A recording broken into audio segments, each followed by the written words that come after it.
Mais uma vez estamos aqui no Espectro 2025, congresso idealizado por Dr. Tiago Castro e também agora entrevistando uma outra médica que está aqui para buscar informação relevante. Seja bem-vinda, doutora Vera Jasmineiro. Obrigada, bom dia, Jaime, bom dia a todos os ouvintes, né, daqui do nosso podcast. De onde que a doutora vem, doutora? Então, eu sou de Ilhéus, Bahia, Bahia. Formei em Salvador, na Escola Baiana de Medicina há 39 anos. 39 anos. Fazendo agora em dezembro, né? Uau! 39 anos. E o que eu fiquei curioso, doutora, quando eu vi toda a sua biografia, como que uma médica que saiu da emergência, neonatal, UTI, de repente está aqui hoje, né? Me conte um pouco mais sobre sua trajetória profissional. Então, fiz 30 anos de emergência em pediatria, né? E daí eu comecei isso no SUS, né? Sempre atendendo no SUS. E consultório, fazendo homeopatia em consultório e pediatria, tá? Então, paralela à emergência, sempre tinha na neonatologia, sala de parto, e atualmente eu trabalho apenas em UTI neonatal e no consultório, com homeopatia, pediatria, focado agora com os transtornos do neurodesenvolvimento, os sinais precoces de alterações no neurodesenvolvimento, né, para poder detectar precocemente os casos de autismo, TDAH e outros transtornos, né? Então, essa trajetória foi de muito conhecimento, muita luta, né, para chegar até aqui. Então, no final desse processo, desses 30 anos, a gente já começou a ver o aumento do número de casos de crianças com transtornos do neurodesenvolvimento, e o que me chamava a atenção eram pacientes com 5, 6 anos ainda sem diagnóstico, ainda sem condução. E a gente sabe que é necessário que se faça o diagnóstico precoce para que se mude vidas. Essa é a nossa intenção, mudar vidas com diagnóstico precoce, tendo uma visão apurada dos transtornos do neurodesenvolvimento. É nítido, doutora, quando uma mãe, ela busca logo de início esse diagnóstico. Qual que é a diferença quando uma mãe preocupada vai, busca um profissional e aquela que de repente vai deixando, qual que é a diferença que você Então, é vê nisso? essencial que a mãe procure o pediatra, né? A criança, o primeiro profissional que ele procura é o pediatra, né? Na sala de parto já é o pediatra. E para o acompanhamento da puericultura, né? Os primeiros dias, pesar, medir, que é o que se costuma fazer, é com o pediatra. Então, é muito importante que a mãe, já detectando os sinais precoces, meu filho é diferente de um outro filho, é diferente de uma outra criança, ela já sinalize isso para o profissional, porque aí ele já vai conduzir, já vai pesquisar, investigar e estimular. Porque o mais importante, antes de qualquer diagnóstico, e mesmo que não tenha um diagnóstico de um transtorno como autismo, como TDAH, a gente faça as intervenções para aquele atraso. Tá? Porque não é porque tem um atraso vai ser autista, não é porque tem um atraso vai ter um Às vezes as pessoas TDAH. se autodiagnosticam e às Exato. vezes é errado, né? É errado. O mais importante é você perceber que existe um atraso em determinada área, você sinaliza para o profissional e deve ser feita a estimulação precoce. Aí sim, muda vidas. E o que está envolvido no trabalho de um neurodesenvolvimento, de um profissional que atua nessa área? É que a criança ela tem as etapas a serem cumpridas no seu desenvolvimento. Então a gente precisa acabar com essa ideia de que cada criança tem seu tempo. Não, tem um tempo para ela cumprir aquela etapa do desenvolvimento. Ela tem uma tolerância, Tem pode uma ser que uma tolerância. é antes, outras depois, mas tem que ser Exatamente. Tem que respeitadas as ser fases. respeitado. Não pode extrapolar aquele tempo e deixar de estimular, porque cada etapa ela é pré-requisito para uma nova etapa. A criança que não engatinha, ela vai ter dificuldade de escrever lá na frente. Sim. Então, você precisa sinalizar cada atraso para o seu médico, para o seu pediatra. O que você considera uma maior dificuldade para uma família atípica? Então, a dificuldade é a dor da solidão, de ficar uma mãe sozinha em casa, sem conhecimento. Conhecimento muda tudo. Então, além de ter o diagnóstico da criança, de um profissional que dê todas as instruções de caminhamento, os pais devem ter conhecimento e replicar terapias em casa.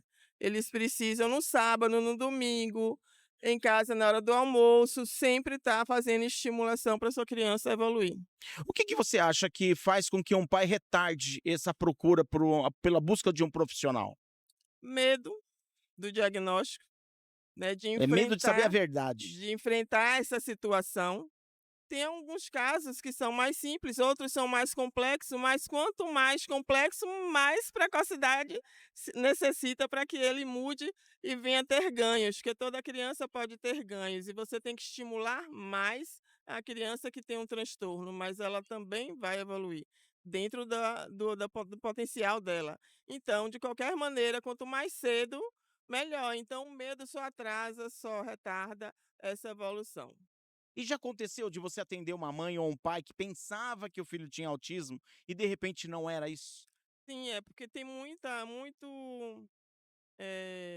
então, o preconceito é de um lado e do outro, né, você vem já porque alguém falou: "Ah, é autismo, aumentou o número de autismo, todo mundo é autismo", e nem sempre é, né, então, às vezes você pega e você vai investigar com os sinais, você tem que fechar, né, os critérios que a gente tem no DSM-5, e aí você fechando os critérios, você pode fazer um diagnóstico correto, né, mas não é qualquer sintoma que você vai dar o diagnóstico de autismo, mesmo porque muitos dos sintomas das crianças autistas está presente nas crianças típicas, isoladamente. Então, não é um sinal só que vai fazer o diagnóstico de autismo. O importante é, como eu falei, fazer a intervenção precoce, estimular qualquer atraso.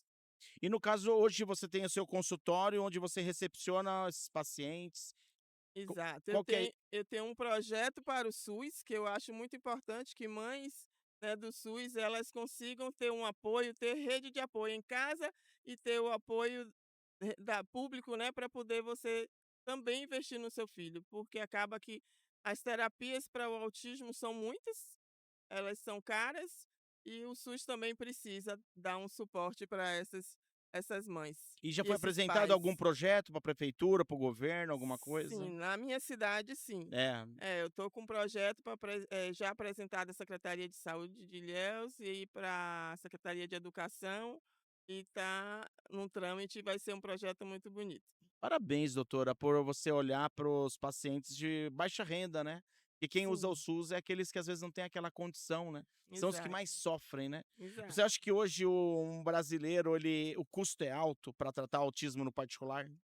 É muito alto e mesmo para os convênios já existe uma dificuldade, né. E o que a gente quer são pacientes, são crianças que sejam funcionais, para que sejam adultos cidadãos, né, que possam viver a vida normalmente, sem dependência. Mais próximo da normalidade possível, Exato, né? sim. E ter atenção de que não só o autismo nível 3 precisa de cuidados, mas o autista nível 1 também, que às vezes a gente não detecta e tem um sofrimento que também aumenta o número de casos de depressão, de transtorno de ansiedade, de suicídio. Então, o autismo nível 1, nível 2 e nível 3, todos os três têm que ser feito um diagnóstico correto, a condução correta, para que eles não tenham esse sofrimento. Tem pais, então, que quando o filho é autista, mesmo tendo o diagnóstico, por ser nível 1, eles dão menos importância? Exato. Isso acontece? Acontece muito de não ser feito o diagnóstico por conta da criança. Tem muitos profissionais liberais que são autistas e fazem terapias e fazem tratamento medicamentoso, que em alguns casos precisam, e você não percebe que é autista, mas eles têm uma necessidade de um controle maior no seu dia a dia. E toda essa experiência que você adquiriu sendo intensivista, trabalhar como numa emergência, tudo isso em- te ajudou hoje, te dá um atendimento diferente ao Com paciente autista? certeza. Com certeza, e inclusive porque, para você fazer uma avaliação de um neurodesenvolvimento, você tem que fazer uma consulta bem completa e complexa, Ah, porque envolve entendi. a parte social, né, emocional também, que também a homeopatia me ajudou muito, porque já, né, com 10 anos de formada, eu fiz a especialização em homeopatia e a minha condução sempre foi nesse sentido de um atendimento integral, onde você avalia o paciente como um todo, né, faz um medicamento único, então você precisa saber de tudo do paciente, da vida social, emocional e dos aspectos mais comuns do neurodesenvolvimento, né, que é a puericultura, que a gente já faz como pediatra. E no caso dos pacientes autistas, você como homeopata, você tem algum protocolo também em cima disso? Não é um protocolo único para todo mundo, porque a Sim, homeopatia em si ela já é baseada no indivíduo, né, então é é na sempre fisiologia de individual. cada um, né? É no individual, no aspecto individual, você escolhe um medicamento único para aquele paciente, tá? Mas você tem, por exemplo, as crianças que não podem usar medicamentos nos casos de comorbidade, sintomas que você não pode usar medicamentos até 4 anos. A homeopatia é perfeita, porque você vai usar um medicamento homeopático que toda criança pode usar, bebês podem usar, gestante pode usar, então a homeopatia é bem-vinda aí nesses momentos. Entendi. Qual que seria o recado que você daria, doutora, para uma mãe que acabou de saber do diagnóstico? A gente sabe que é muito difícil esse momento. Como que você trata e que recado você daria a elas? Então, o primeiro recado é que se você percebe que o seu filho tem algo diferente que você percebe, então procure o pediatra. Procure o pediatra, sinalize que existe um atraso, algo diferente ali, para que seja feita a intervenção precoce.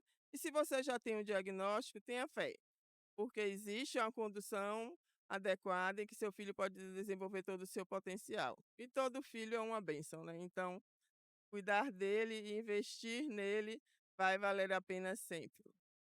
Doutora, parabéns pelo seu trabalho, principalmente Obrigada. por estar levando esse projeto para pessoas carentes, que às vezes são menos assistidas, né, que têm menos Sim. contato com o conhecimento.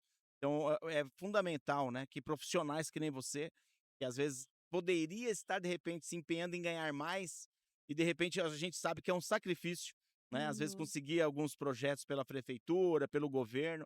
Então você está de parabéns, a gente se sente lisonjeados por estar entrevistando e conhecendo esse seu projeto. Obrigada. E mais uma vez, então, estamos finalizando mais uma entrevista. Vocês acabaram de conhecer a história da doutora Vera, de lá de Ilhéus, Bahia. Então, você que assistiu a entrevista e achou interessante, compartilhe, indique para os seus amigos, colegas, seguem a gente no nosso canal, que com certeza vamos ter mais profissionais trazendo assuntos relevantes relacionados aos assuntos nesse Congresso Espectro 2025. Muito Arroba obrigado. doutora ponto Ou deixa o seu Instagram, por Vera favor. Jasmineiro. Como que é? Arroba. Doutora Vera Jasmineiro. Arroba doutora ponto Vera Jasmineiro. E qual que é o contato para marcação de consulta? Lá mesmo no Instagram tem um link para fazer o contato. Ótimo. E no caso, doutora, você também dá, tanto atendimentos presenciais como online, não é isso? Exato, atendimentos online presencial. Excelente. Então, ó, fica a dica, então, você que às vezes está distante da doutora Vera e quer buscar mais informações, ela também pode te atender à distância. Uhum. Muito obrigado, gente, e até a próxima entrevista.